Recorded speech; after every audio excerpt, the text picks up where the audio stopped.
بسم اللہ الرحمن الرحیم۔ السلام علیکم۔ سیکنڈ ایئر کل میں نے آپ کو سبق کے مصنف شبلی نعمانی اور عمر بن عبدالعزیز رحمۃ اللہ علیہ کا تعارف کروایا تھا اور سبق میں بیان کیے گئے چند اہم تاریخی واقعات، شخصیات اور مقامات کے بارے میں وضاحت کی تھی۔ آج ہم مناقب عمر بن عبدالعزیز رحمۃ اللہ علیہ کا تفصیلی جائزہ لیتے ہیں۔ شبلی نعمانی سبق میں بتاتے ہیں کہ علامہ ابن جوزی جو مشہور محدث گزرے ہیں، انہوں نے حضرت عمر فاروق رضی اللہ تعالیٰ عنہ اور حضرت عمر بن عبدالعزیز رحمۃ اللہ علیہ کے حالات پر سیرت العمرین نامی کتاب لکھی تھی، جو شبلی کو مصر کے کتب خانہ خدیویہ میں ملی تھی، جس میں علامہ ابن جوزی نے حضرت عمر فاروق رضی اللہ تعالیٰ عنہ اور عمر بن عبدالعزیز رحمۃ اللہ علیہ کے اخلاق اور عدل و انصاف کا تذکرہ کیا، خصوصاً غیر مسلموں سے ان کا برتاؤ مثالی تھا اور مذہبی حیثیت سے ان کو عمر ثانی کا لقب دیا گیا۔ سیکنڈ ایئر حضرت عمر بن عبدالعزیز کی زندگی کے حالات و واقعات میں سب سے اہم اور قابل توجہ بات ان کا غیر مذہب والوں سے سلوک تھا۔ اس سلسلے میں آپ اسلام کا ہو بہو عکس تھے۔ اسلام نے غیر مذہب والوں سے جیسا طرز عمل اپنانے کو کہا ہے، ویسا ہی ان سے آپ کا سلوک تھا۔ ایک دفعہ ایک عیسائی نے آپ کے پاس آ کر شکایت کی، یہ دیکھیے دوسرے پیراگراف میں یہ واقعہ بیان کیا گیا ہے۔ تو عیسائی نے ان کے پاس یہ شکایت کی کہ خلیفہ ولید بن عبد الملک کے بیٹے عباس نے میری زمین پر زبردستی قبضہ کر رکھا ہے، تو قرآن کی روح سے میرا فیصلہ کیجیے۔ اگرچہ عباس کے پاس اس زمین کی ملکیت کا تحریری ثبوت موجود تھا، لیکن عمر بن عبدالعزیز نے یہ کہہ کر کہ خدا کی تحریر تیرے باپ کی تحریر پر مقدم ہے، زمین عیسائی کو دلوا دی۔ طالبات بنو امیہ کے جتنے بھی حکمران حضرت عمر بن عبدالعزیز سے پہلے گزر چکے تھے، انہوں نے ملک میں زمینوں کا ایک بڑا حصہ عوام سے لے کر اپنے خاندان کے لوگوں کو جاگیر کی صورت میں بخش دیا تھا۔ حضرت عمر بن عبدالعزیز رحمۃ اللہ علیہ نے تخت پر بیٹھتے ہی سب سے پہلے یہ زمینیں ان کے اصل مالکوں کو واپس کرنے کا ارادہ کیا۔ تمام خاندان والوں نے اس کی مخالفت کی، ڈر تھا کہ کہیں یہ لوگ بغاوت نہ کر دیں، لیکن عمر بن عبدالعزیز اپنے فیصلے پر قائم رہے، یہاں تک کہ کچھ جاگیریں جو آپ کے اپنے قبضے میں بھی تھیں، وہ بھی انہوں نے واپس کرنے کا حکم دے دیا۔ اس موقع پر ان کے ایک ذاتی ملازم مزاحم نے اس اقدام پر ان کے بال بچوں کا احساس دلانے کی کوشش کی کہ ان کا گزر اوقات کیسے ہوگا، لیکن آپ کا جواب تھا کہ ان کا مالک خدا ہے۔ کچھ روایات ہیں کہ ان کے خاندان کے لوگوں نے ہی انہیں اس اقدام کی وجہ سے زہر دے دی تھی۔ تو خاندان بنو امیہ کے اعمال نامے میں سب سے زیادہ جو تباہ کن اور قوم کو برباد کر دینے والا حکم تھا، وہ اس خاندان کے 5ویں خلیفہ عبد الملک بن مروان نے تخت پر بیٹھتے ہی صادر فرمایا تھا کہ کسی شخص کو میری کسی بات پر اعتراض کرنے کی اجازت نہیں ہوگی، اور جو شخص ایسا کرے گا وہ سزا پائے گا۔ اگرچہ اس کے باوجود بعض حق گو اور آزادی پسند عربوں کی زبانیں بند نہ کی جا سکیں، لیکن اس حکم سے بڑا فرق پڑا۔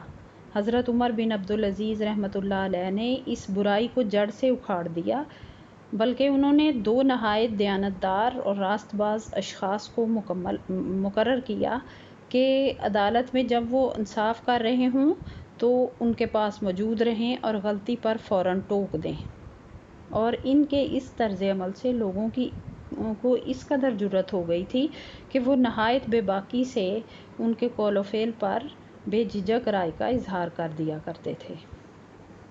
سیکنڈ ایئر مسلمہ بن عبد الملک خاندان بنو امیہ کا دست راست اور اس کی قوت و طاقت کی علامت خیال کیا جاتا تھا۔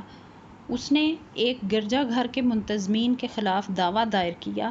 عدالت میں گرجا گھر کے منتظم جو عیسائی تھے، وہ قاعدے کے مطابق کھڑے ہوتے تھے، لیکن مسلمہ حکمران خاندان کا فرد ہونے کی حیثیت سے غرور و تکبر میں بیٹھ کر گفتگو کرتا تھا۔ عمر بن عبدالعزیز نے نہ صرف اسے عیسائیوں کے برابر کھڑا کر دیا بلکہ مقدمے کا فیصلہ بھی اس کے خلاف کیا۔ سیکنڈ ایئر عمر بن عبدالعزیز کی حکومت مساوات اور جمہوریت کے انہی اصولوں پر قائم تھی، تمام لوگوں کو یکساں حقوق دیے جائیں، یہاں تک کہ بادشاہ کو بھی کسی پر ترجیح حاصل نہیں تھی۔ عمر بن عبدالعزیز اس اصول کا اطلاق صرف ملکی امور پر ہی نہیں بلکہ اپنے رہن سہن اور اپنی ذاتی زندگی پر بھی کرتے تھے۔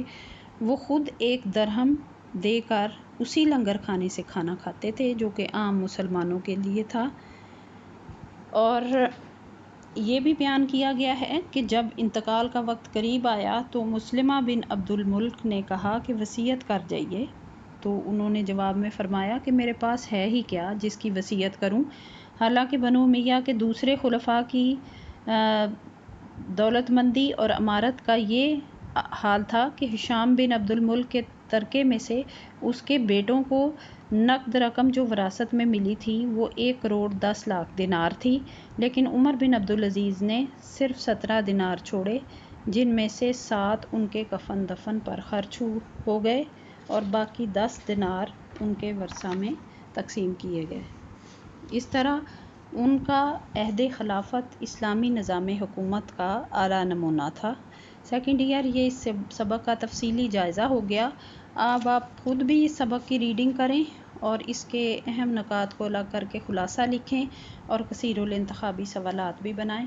کثیر الانتخابی سوالات کے سلسلے میں میں آپ کو تھوڑا سا گائیڈ کر دیتی ہوں۔ اس میں سے کچھ جو اہم سوالات بن سکتے ہیں یا پوچھے جا سکتے ہیں وہ یہ ہوں گے کہ اس میں پوچھا جا سکتا ہے کہ سبق مناقب عمر بن عبدالعزیز کے مصنف ہیں، تو اس میں آپ جو ہے وہ 4 اس میں مصنفین کے نام لکھ سکتی ہیں۔ اس میں ایک تو چلیں یہ فرض کریں کہ حضرت سید سلیمان ندوی، مولوی عبدالحق، علامہ شبلی نعمانی اور مولوی نذیر احمد، تو اس میں درست آپشن کیا ہوگی؟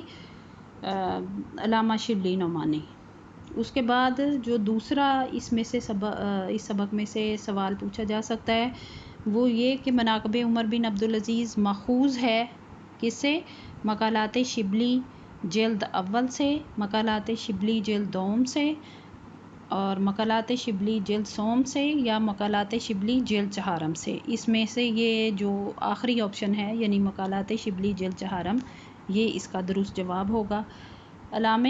اس کے بعد ایک اور جو سوال اہم اس سے بن سکتا ہے وہ یہ ہے کہ علامہ ابن جوزی کی کتاب کا نام جو ہے وہ کیا تھا؟ مقالات شبلی۔ اس میں مختلف آپشنز دیکھیں: الفاروق، سیرت العمرین اور مناقب عمر بن عبدالعزیز، تو اس میں سے درست آپشن کیا ہوگی؟ سیرت العمرین۔ اس طرح سے آپ اور بھی سوال بنائیے جو کم از کم 20-25 تو ضرور ہونے چاہیے، اور اس سبق کا خلاصہ لکھیے بھی اور یاد بھی کیجیے۔ اللہ حافظ۔